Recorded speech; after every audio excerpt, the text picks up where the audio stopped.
Okay, 8th grade. So today we're talking about gerund phrases. So we're in our writing packet again. This is building off of what we talked about on Tuesday when we did the writing packet. So for whatever reason you didn't do the packet pages from Tuesday, I would go back and do those first because this isn't going to make sense without doing those. So yeah, jumping right into it. On page 10, we're doing 10 through 12 today. So on page 10, you have that journal. Again, that's just one paragraph that you guys need to write, which is 5 to 7 sentences. Our journal for today is what are 2 things you could do to help your community, and then explain how those 2 things would help your community. So not just saying what you would do, but explaining how that would actually help. So jumping into gerund phrases, this is on page 11. So we know that a gerund is a verb ending in ing that functions as a noun in a sentence. Again, not all verbs ending in ing are gerunds, but a verb ending in ing that functions as a noun is a gerund. So now we're talking about gerund phrases. So it's made up of a gerund and other words to complete its meaning. It functions as a noun. So we have those same 4 ways that a gerund phrase can be used. So it can be used as a subject. So we have that word conserving, and what are they conserving? Energy. So conserving energy is the subject. The act of conserving energy can protect Earth's resources. So here, they're not saying we are conserving energy, it's saying conserving energy as its own idea. So it's functioning as a noun there. And also the subject of the sentence. Because what can protect Earth's resources? Conserving energy. So that's how we know it's a subject. Next we have the direct object. It says many people have started making an effort.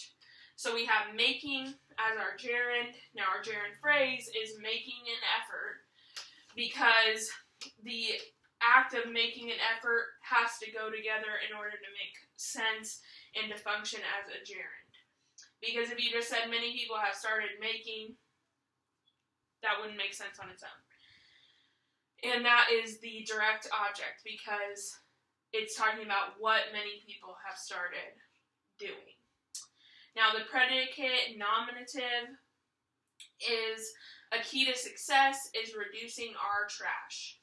Reducing our trash is an act, an idea of something that you could do. It functions as a noun.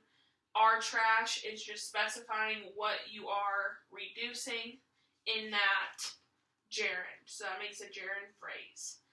Object of preposition is we can put effort into recycling certain materials. So again, we're recycling certain materials. This in itself is an idea. The idea of recycling certain materials makes it a noun. And yeah, so just like we talked about last time, just because it ends in ing doesn't make it a gerund or a gerund phrase. There is a difference between just a regular verb phrase and a gerund phrase. So now we're going to take a look at the bottom of page 11 together, and we're going to complete that practice, and then you guys will do page 12 on your own. Okay, 8th grade, so we're at the bottom of page 11 here. It says we need to underline the gerund phrase in each sentence. As always, I'm going to just highlight it. Write S for subject, PN for predicate nominative, DO for direct object, and OP for object of a preposition to tell how the gerund phrase is being used. So what we're going to do here is read the hint first. It says a gerund phrase can be the subject of a sentence or of a dependent clause. A dependent clause usually begins with a subordinating conjunction, such as because, when, or if, followed by the subject of a clause. So if we look here at number 1, we have involving your family in conversation can be fun. Well, first, we have involving is obviously our ing word here. Now, what are we involving what? involving your family in conversation.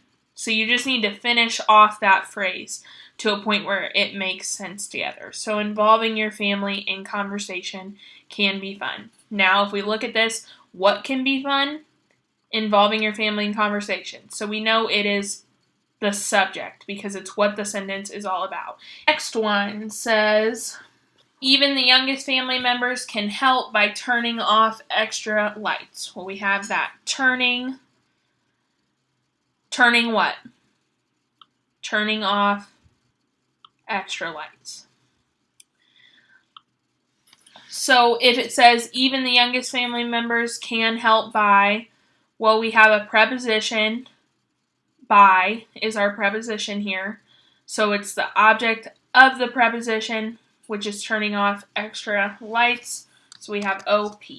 Okay, here it says another thing that makes a difference is shutting down your computer at night. Shutting what? Shutting down your computer at night. Now here we have where we're renaming something else, which is our, which one of these four? Predicate nominative, because another thing is also shutting down your computer at night. So if you said shutting down your computer at night makes a difference, it would say the same thing that this is saying. So we have a predicate nominative.